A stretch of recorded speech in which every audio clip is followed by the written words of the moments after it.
heart, there's no time for regrets. I've been flying from town to town, from London to Taiwan.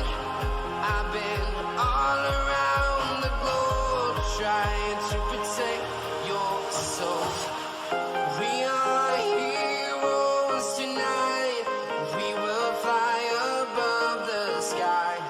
We are heroes tonight. Yeah. We are heroes tonight. We will fly above the sky. We are heroes tonight.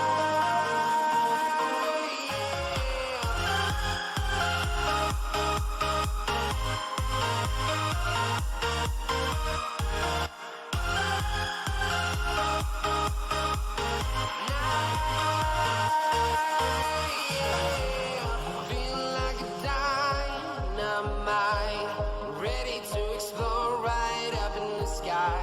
I need you to listen, I need you to hear, and don't show any fear. I've been flying from town to town, from London to Taiwan. I've been all around the globe trying to protect your soul. We are heroes tonight. We will fly above the sky. We are heroes tonight. Yeah. We are heroes tonight. We will fly above the sky. We are heroes tonight. Assalamualaikum warahmatullahi wabarakatuh. Selamat siang anak-anak. Saya harapkan anak-anak pagi hari ini dalam keadaan sehat walafiat, bisa melaksanakan aktivitas sehari-hari, dapat melakukan pembelajaran meskipun jarak jauh. Terkait dengan masa pandemi COVID-19, tentunya kita tidak bisa bertemu secara langsung, maka melalui video singkat ini perlu saya sampaikan beberapa hal kaitannya dengan masa pengenalan lingkungan sekolah di SMP Ma'arif Sumurbir. Nah, sebelum mengarah pada materi masa pengenalan lingkungan sekolah di SMP Ma'arif Sumurbir terkait dengan pengembangan kurikulum yang ada di SMP Ma'arif Sumurbir, perlu saya ingatkan kepada anak-anak semua untuk tetap mengikuti protokol kesehatan. Di antaranya ada tiga hal yang harus anak-anak lakukan. Yang pertama, selalu memakai masker jika keluar rumah. Jangan lupa ya, selalu memakai masker jika keluar rumah. Yang kedua, selalu jaga jarak, atau dalam istilah bahasa yang lebih kenyal adalah social distance. Ini selalu menjaga jarak, termasuk di mana saja, di dalam keramaian utamanya. Yang ketiga, selalu mencuci tangan. Setelah pulang dari kegiatan anak masuk ke rumah harus cuci tangan dulu, atau mau melakukan apapun selalu cuci tangan. Baiklah anak-anak, terkait dengan pengembangan kurikulum yang ada di SMP Ma'arif Sumurbir, alhamdulillah mulai tahun 2017 SMP Ma'arif Sumurbir telah mengembangkan kurikulum namanya kurikulum 2013 atau disingkat dengan K13. Nah, untuk mata pelajaran kurikulum 2013 meliputi 11 mata pelajaran wajib yang harus diikuti oleh anak-anak. Yang pertama yaitu pendidikan agama Islam. Yang kedua, pendidikan Pancasila dan keluarga negaraan. Yang ketiga, bahasa Indonesia. Yang keempat, matematika. Yang kelima, ilmu pengetahuan alam atau IPA. Yang enam, ilmu pengetahuan sosial atau IPS. 7, bahasa Inggris. 8, pendidikan jasmani, olahraga dan kesehatan. 9, seni budaya. 10, prakarya. Dan 11, bahasa daerah atau bahasa Jawa. 11 mata pelajaran yang wajib anak-anak tempuh selama mengikuti pembelajaran di SMP Ma'arif Sumur B. Di samping itu, anak-anak juga wajib mengikuti kegiatan pembelajaran yang lain, termasuk mata pelajaran pengkhususan seperti kegiatan mengaji di rumahnya Bapak Haji Abdullah, termasuk salah satu bagian dari kegiatan pembelajaran yang ada di SMP Ma'arif Sumur B. Ini karena mengingat jumlah mata pelajarannya ada 11, minimum anak-anak nanti menyiapkan buku sebanyak 11 buku. Minimum, ditambah buku yang lain. Baiklah anak-anak, terkait dengan program pengembangan kurikulum, ini saya kaitkan dengan program bagaimana cara belajar anak-anak di SMP Ma'arif Sumur B. Saya yakin anak-anak selama ini juga belajar, tapi belajarnya bagaimana? Nah, sebelum ke sana, apakah anak-anak tahu apa yang dinamakan dengan belajar? Belajar itu kalau kita artikan adalah perubahan tingkah laku seseorang. Jadi belajar adalah perubahan tingkah laku seseorang, baik sikap, kebiasaan, pengetahuan, dan kecakapan yang diterima atau yang terjadi akibat suatu pengalaman. Ada kata kuncinya, perubahan tingkah laku. Nah, tingkah laku bagaimana? Yaitu tingkah laku yang baik, supaya apa? Mendapatkan kecakapan, sehingga memperoleh pengalaman dari belajar itu. Nah, di SMP Ma'arif Sumur B, anak-anak harus belajarnya harus secara efektif.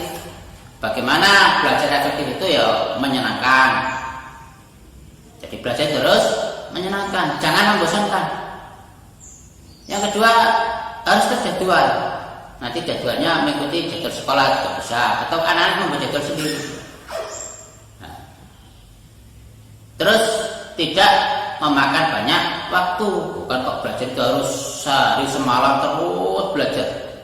Ada waktu-waktu tertentu untuk belajar. Anak-anak harus banyak menggunakan waktu secara baik mungkin. Mana untuk belajar, mana untuk bermain, mana untuk kegiatan yang lain, mana untuk membantu orang tua, itu harus dipilah-pilah, sehingga tidak ada alasan lagi untuk anak-anak untuk tidak menggunakan waktu yang bagus untuk belajar. Efektivitas waktu, sehingga diperoleh hasil yang maksimal. Ini tentang kriteria belajar efektif. Saya ulangi, barangkali bisa catat. Yang pertama, harus menyenangkan. 1. Yang kedua, harus terjadwal. 3, tidak memakan banyak waktu. Ini efektivitas waktu. 3, 4, hasil yang maksimal. Ini itu kriteria belajar yang efektif. Caranya bagaimana? Nah, yang pertama, supaya anak-anak itu bisa belajar efektif, yang pertama ini pokok. 1, jangan lupa berdoa. Jangan lupa berdoa. Apapun yang kita lakukan, jangan lupa berdoa. Yang kedua, kalau bisa anak-anak membuat jadwal belajar. Biasanya menyesuaikan dengan jadwal sekolah. Misalnya besok jadwalnya pendidikan agama, bahasa Inggris, matematika, ya 3 itu yang harus dipelajari. Jadi malamnya dipelajari biar besok di sekolah itu anak-anak sudah siap. Jadi ada dua caranya. Yang kedua, niat dalam hati. Percuma anak-anak belajar terus menerus tapi niatnya dalam hati itu nggak ada keikhlasan untuk niat belajar, tumbuh di dalam hati sini. Kalau nggak ada niat dalam hati, ya maunya ya main-main terus. Apalagi situasi saat ini anak-anak itu terbiasa dengan main game di HP. Kalau sudah main game lupa segalanya. Tuh. Berikutnya yang keempat, cara belajar yang efektif selalu membuat catatan. Jadi dicatat. Selalu membuat catatan. Setiap apa yang kamu lakukan waktu belajar, apa yang penting, kata-kata penting itu dicatat. Otomatis antara pelajaran yang satu dengan yang lainnya tidak sama cara belajarnya. Kalau matematika ya hanya harus banyak berlatih. Bahasa Inggris harus banyak menulis dan membaca dan seterusnya. Ini harus ada catatan. Berikutnya caranya yang kelima, anak-anak harus aktif bertanya. Nah, ini bisa kita lakukan kalau kita berada di kelas, bertemu langsung dengan bapak ibu guru. Tapi kalau karena kondisi sedang pandemi COVID-19, apalagi Panceng ini termasuk zona merah, kita tidak bisa melakukan secara tatap muka secara langsung. Maka melalui video singkat ini perlu saya sampaikan pada anak-anak untuk senantiasa tetap bersemangat bersekolah di SMP Ma'arif Sumurpe. Nah, yang berikutnya terkait dengan bagaimana nanti saya setelah kegiatan masa orientasi siswa atau masa pengenalan lingkungan sekolah ini mulai Senin depan, itu sebenarnya anak-anak sudah harus aktif mengikuti kegiatan pembelajaran yang dilakukan oleh bapak ibu guru. Bapak ibu guru nanti akan tetap masuk di sekolah, anak-anak belajar di rumah. Ini setelah masa pengenalan lingkungan selama 3 hari. Jadi mulai tanggal 13, 14, 15. Terus Senin depannya anak-anak nanti sudah mulai aktif belajar di rumah. Nanti tunggu jadwal, akan saya share lewat grup WhatsApp. Itu jadwalnya. Nah, bagaimana anak-anak nanti cara belajar pada masa pandemi COVID-19? Seperti yang saya katakan tadi, Bapak Ibu guru nanti masuk kelas, atau Bapak Ibu nanti memantau dari jauh, masuk sekolah, anak-anak nanti belajar di rumah. Itu berlangsung selama kurang lebih 3 jam. Jadi kurang lebih 3 jam. Ada beberapa metode, beberapa cara nanti yang diterapkan oleh sekolah.